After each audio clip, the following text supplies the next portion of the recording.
the bell icon. Never miss an update. Hi everyone. Today we shall study the lesson The Sound of Music. The first part is Evelyn Glennie listens to sound without hearing it. Evelyn Glennie आवाज को, ध्वनि को बिना कानों से सुने महसूस करती थी. Now the text is God may have taken her hearing. ईश्वर ने तो उसकी श्रवण शक्ति को ही ले लिया था, किंतु he has given her, किंतु ईश्वर ने उसको दिया था something extraordinary, कुछ असाधारण चीज उसको दी थी ईश्वर ने. What we hear, जो कुछ भी हम सुनते हैं, she feels, उसको वो महसूस करती थी far more deeply than any of us, हम में से किसी भी की अपेक्षा अधिक गहनता से वो महसूस करती थी. That is why she expresses music so beautifully, और इसीलिए वो संगीत को इतना सुंदरता से प्रस्तुत करती थी. Read the following account of a person. हम एक जीवन इतिहास को एक व्यक्तित्व के पढ़ेंगे जो कि who fought against a physical disability, जो शारीरिक विकलांगता के विरुद्ध वो लड़ाई लड़ी, and made her life a success story, और अपने जीवन को एक सफल कहानी बनाया. Now rush hour crowds jostle for position on the underground train platform. Rush hour, भीड़ भाड़ में लोग जॉस्टिल, धक्का मुक्की कर रहे थे, फॉर पोजीशन, प्रथम स्थान पाने के लिए, on the underground train platform, भूमिगत ट्रेन प्लेटफॉर्म पर, जो भूमिगत रेलवे प्लेटफॉर्म था उस पर प्रथम स्थान पाने के लिए लोग धक्का मुक्की कर रहे थे भीड़ में. A slight girl looking younger than her 17 years, एक दुबली पतली लड़की जो अपनी 17 वर्ष की आयु से कम उम्र की दिखती थी. वाज नर्वस, वो घबराई हुई थी. एट एक्साइटेड, फिर भी वो उत्साहित थी. As she felt the vibrations of approaching train, जैसा कि वो आती हुई ट्रेन की वाइब्रेशंस, स्पंदन को सुन सकती थी. It was her first day at the prestigious Royal Academy of Music in London. प्रतिष्ठित Royal Academy of Music, London में जो प्रतिष्ठित रॉयल एकेडमी, संगीत की जो रॉयल एकेडमी थी, उसमें उसका पहला दिन था. एंड डॉन्टिंग, और ये डर वाला भी था, ये डरावना भी था.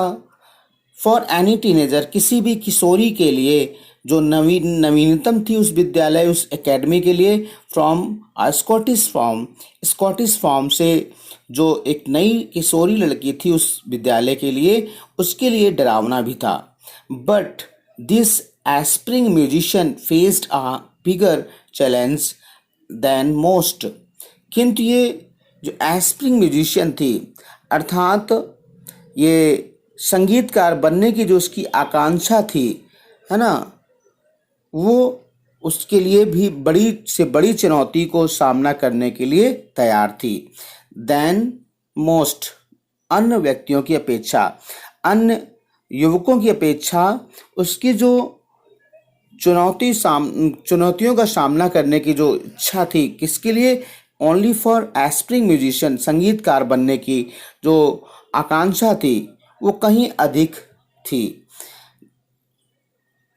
शी वॉज प्रोफाउंडली डेफ, वो पूरी तरह से बहरी थी.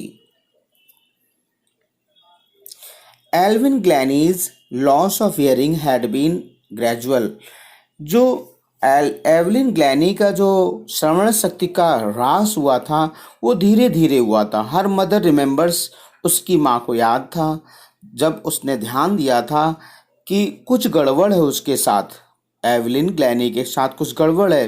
व्हेन द 8-year-old एल्विन, जब 8 वर्ष की Evelyn was waiting to play the piano, जब वो पियानो बजने का इंतजार कर रही थी, तब उसने ध्यान दिया था उसकी माँ ने कि उसके साथ कुछ गड़बड़ है. दे कॉल्ड हर नेम, उन्होंने उसका नाम पुकारा. And she did not move, और वो हिली तक नहीं, उस पर ध्यान तक नहीं दिया. I suddenly realised she had not heard. She is Isabel Glennie. Isabel Glennie कहती हैं कि आई सडनली रियलाइज्ड, मुझे अचानक ही एहसास हो गया कि शी हैड नॉट हर्ड, कि उसने सुना नहीं.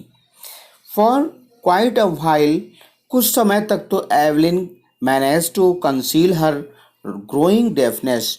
कुछ समय तक तो अपनी बढ़ती हुई बहरेपन को एवलिन ग्लैनी कंसील छिपाने में सफल हुई थी फ्रॉम फ्रेंड्स, अपने मित्रों से और शिक्षकों से। But by the time she was 11 her marks had deteriorated. किंतु उस समय तक शी वॉज 11, जब वो 11 वर्ष की थी तो उसके मार्क्स धीरे धीरे उसके अंक कम होते गए।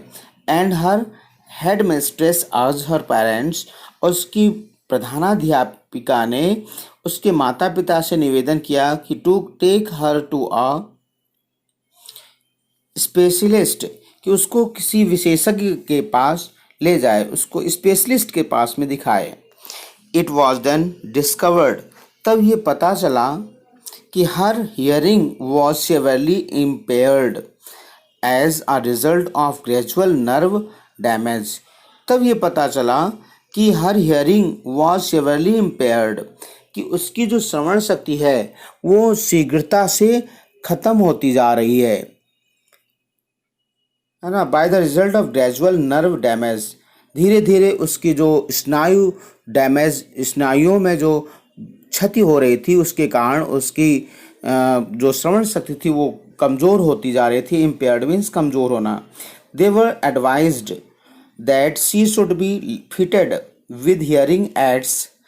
उन्होंने सुझाव भी दिया था स्पेशलिस्ट ने कि she should be fitted with hearing aids, कि वो उसको जो सुनने के जो यंत्र हैं, श्रवण यंत्र के द्वारा वह सुन सकती है। And send to a school for deaf, और उसको किसी बहरे लोगों के, बहरे बच्चों के विद्यालय में उसको भेजा जाए। ये किसने सुझाव दिया था? स्पेशलिस्ट्स ने, कि उसको she should be fitted with hearing aids, कि उसको कान में श्रवण यंत्र लगाया जाना चाहिए। And send to a school for deaf, और उसको बहरों के विद्यालय में भेजना चाहिए। एवरीथिंग सडनली लुक्ड ब्लैक, सब कुछ अचानक काला अर्थात निराशाजनक प्रतीत होने लगा। सेज एवलिन, एवलिन कहती है कि अचानक उस समय सब आंखों के सामने अंधेरा छा गया, अर्थात सब निराशा ही निराशा उसको प्रतीत हुई। But Evelyn was not going to give up, किंतु एवलिन हताश होने वाली नहीं थी। She was determined to lead a normal life, वह एक साधारण जीवन जीने के लिए दृढ़ निश्चय कर चुकी थी। And pursue her interest in music, और अपना इंटरेस्ट संगीत में बनाए रखने के लिए वो निश्चय कर चुकी थी, अर्थात उसने अपना संगीत में इंटरेस्ट बनाए रखा। One day she noticed a girl playing a xylophone, एक दिन उसने ध्यान दिया एक बच्ची को जाइलोफोन बजाते हुए। And decided that she wanted to play it, और उसने निश्चय कर लिया कि वह भी इस जाइलोफोन को बजाना चाहती है। Most of the teachers discouraged her, अधिकतर उसके शिक्षक उसको हतोत्साहित करते थे। बट प्रिकॉशनिस्ट रॉन फॉर्बेस, किंतु जो प्रकाशनिस्ट संगीतज्ञ रॉन फॉर्बेस स्पॉटेड हर पोटेंशियल, उन्होंने उसकी भावी बुद्धिमत्ता अर्थात भावी योग्यता के विषय में ध्यान दिया था। And he began by tuning two large drums to different notes, और उन्होंने दो बड़े बड़े ड्रम नगाड़ों को डिफरेंट नोट्स अलग अलग ताल में बजाना प्रारंभ किया। और ही वुड से, उन्होंने कहा, जॉन फॉर्बेस ने कहा कि don't listen through your ears. Evelyn Glennie से कहा कि इस ध्वनि को don't listen through your ears, अपने कानों से मत सुनो। Try to sense these it some other way, इसका अनुभव किसी अन्य तरह से करने का प्रयास करो। सीज एवलिन, एवलिन बताती है उस घटना को कि सडनली आई रियलाइज्ड, अचानक मुझे एहसास हो गया कि I could feel the higher drum from the waist up, कि मैं महसूस कर सकती थी हायर ड्रम, बड़े ड्रम को, फ्रॉम द वेस्ट अप, अपने कमर से ऊपरी हिस्से में, एंड द लोअर वन, और जो छोटा ड्रम था उसको अपने from the from the waist down, अपने कमर से नीचे महसूस कर सकती थी। Forbes repeated the exercise, Forbes ने उस नोट को पुनः दोहराया। And soon Evelyn discovered that, और शीघ्र ही एवलिन को स्पष्ट हो गया कि she could sense certain notes, कि वो कुछ नोट्स को, कुछ तालों को, कुछ सुरों को अनुभव कर सकती है in different parts of her body, अपने शरीर के अलग अलग हिस्सों से। I had learned to open my mind and body to sound and vibrations. Evelyn Glennie कहती कि मैंने सीख लिया था टू ओपन माई माइंड, अपने मन को, अपने शरीर को, टू साउंड एंड वाइब्रेशंस, ध्वनि के प्रति और स्पंदन के प्रति। The rest was share determination and hard work, और बचा तो शेष तो सिर्फ क्या दृढ़ निश्चय रह गया था और कठिन परिश्रम रह गया था, हार्ड वर्क रह गया था करने को। शी नेवर लुक्ड बैक, उसने कभी पीछे नहीं देखा, अर्थात उसने अपने कैरियर में पीछे मुड़कर नहीं देखा। फ्रॉम दैट पॉइंट, उस समय से आगे, she toured the United Kingdom with a youth orchestra, उसने भ्रमण भी किया यूनाइटेड किंगडम का विद अ यूथ ऑर्केस्ट्रा, अर्थात युवा जो म्यूजिशियंस थे, युवा वाद यंत्रक थे, अर्थात युवा वाद वृंदों के साथ में उसने यूनाइटेड किंगडम का भी दौरा किया। And bye the time she was 16, और उस समय से शी वॉज 16, उस समय वो 16 वर्ष की थी। She had decided to make music her life, उसने निश्चय कर लिया था संगीत को अपना जीवन बनाने का। She auditioned for the Royal Academy of Music and scored one of the highest marks in the history of the Academy. She had auditioned, उसने संगीत का परीक्षण भी दिया था, ध्वनि परीक्षण भी दिया था for the Royal Academy के लिए, and scored one of the highest marks, और उसने उच्चतम अंकों को प्राप्त किया था in the history of the academy, academy के इतिहास में जो सबसे हाईएस्ट मार्क्स थे उनमें से उसने उच्चतम मार्क्स को प्राप्त किया था, अंकों को प्राप्त किया था। She gradually moved from orchestral work to solo performance, धीरे धीरे उसने ऑर्केस्ट्रल वर्क से हट गई धीरे धीरे और सोलो परफॉर्मेंस, एकल परफॉर्मेंस करने लगी। At the end of her 3 years course she had captured most of the top awards. In the end of 3 years course, 3 साल के पाठ्यक्रम के अंत में she had captured most of the top awards, उसने अधिकतर उच्च अवार्ड्स को प्राप्त कर लिया था, ऊंचे अवार्ड्स को प्राप्त कर लिया था।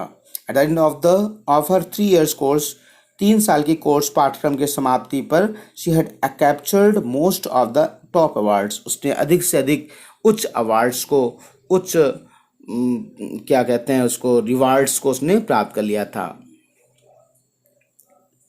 एंड फॉर ऑल दिस, और इसके लिए Evelyn won't accept any hint of heroic achievement, और इतने के लिए एवलिन वॉन्ट एक्सेप्ट, एवलिन नहीं मानती थी any hint of heroic achievement, कि वो उसने कोई वीरता भरा उपलब्धि प्राप्त की है। कहती है if you work hard and know where you are going, यदि आप कठिन परिश्रम करते हैं और जानते हैं कि आपको कहाँ जाना है तो आप वहाँ पहुँचेंगे। And she got right to the top, और वो उच्च शिखर पर तक पहुँची। The world's most sought after multi percussionist with a mystery of some 1,000 instrument and hectic international schedule.